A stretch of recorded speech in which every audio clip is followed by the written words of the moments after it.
శ్రీరామాయ నమః. శ్రీమతే రామానుజాయ నమః. భద్రాచల క్షేత్రంలో ధనుర్మాస మహోత్సవాలు చాలా విశేషంగా జరుగుతూ ఉన్నాయి.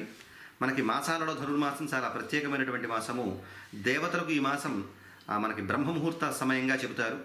దక్షిణాయనం వారికి రాత్రి సమయము, ఉత్తరాయణం పగల సమయంగా దేవతలకి భావిస్తారంటే ఒక 6 నెలల పాటు, అంటే మనకు ఉన్నటువంటి సంవత్సరంలో 2 అయినాలు కూడా ఉత్తరాయణం వారికి పగలు సమయంగా, దక్షిణాయనం రాత్రి సమయంగా చెప్పడం జరుగుతోంది. అటువంటి దక్షిణాయనంలో తెల్లవారుజామున సమయంగా చెప్పబడేటువంటి కాలము ఈ ధనుర్మాసము.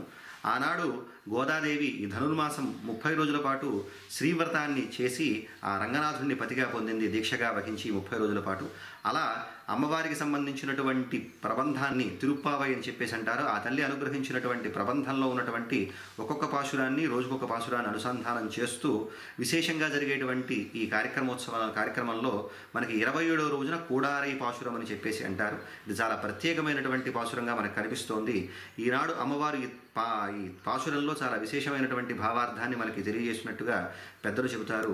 అందులో ధరించినటువంటి అనేకమైనటువంటి ఆభరణాల ప్రస్తావన, మనకి భుజబంధాలు అయితే ఏమి, అయితే కర్ణకుండలాలు అయితే ఏమి మొదలైనటువంటి ఆభరణాలను ధరించటమని, అలాగే ప్రసాదం గురించినటువంటి ప్రస్తావన చాలా విశేషంగా కనిపిస్తుంది. మనకి పాలు అలాగే అన్నము చేసినటువంటి పాయసంతో ఉన్నటువంటి ఆ పాయసము నేతితో పరిపూర్ణంగా ములిగినటువంటిది.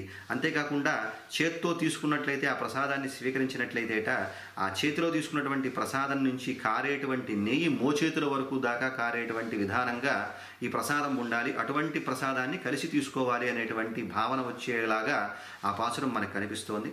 అదిగోండి, అటువంటి భావననే మనం పరిపూర్తి చేస్తూ ఈనాడు స్వామివారికి సుమారు 108 గంగాళాలతో ఈనాడు స్వామివారికి మనకి నివేదన జరుగుతోంది పాయసాన్నాన్ని.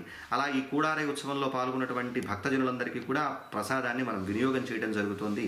ఎవరైతే కూడారోత్సవంలో పాల్గొంటారో పెళ్లి కాని యువతలు ఎవరైనా ఉన్నట్లయితే గనక వారికి సంబంధమైనటువంటి దోషాలు ఏమైనా ఉన్నట్లయితే గనక వివాహంలో ఉన్నటువంటి ఆటంకాలు అవన్నీ కూడా తొలగిపోయి త్వరగా మంచి పతిని పొందుతారు అనేటువంటి కూడా మనకి కూడారై ఉత్సవంలో చెప్పేటువంటి ఫలితంగా మనం చెప్పుకోవచ్చు. అటువంటి విశేషమైనటువంటి పాసురాన్ని ఈనాడు విశేషంగా భద్రాచల క్షేత్రంలో ఆచరించడం జరిగింది. జై శ్రీరామ్. మరిన్ని వీడియోస్ కోసం ఛానల్ ని సబ్స్క్రైబ్ చేయండి. లేటెస్ట్ అప్డేట్స్ కోసం వాట్సాప్ ఛానల్ ని ఫాలో చేయండి. అండ్ లింక్ డిస్క్రిప్షన్ లో ఉంది.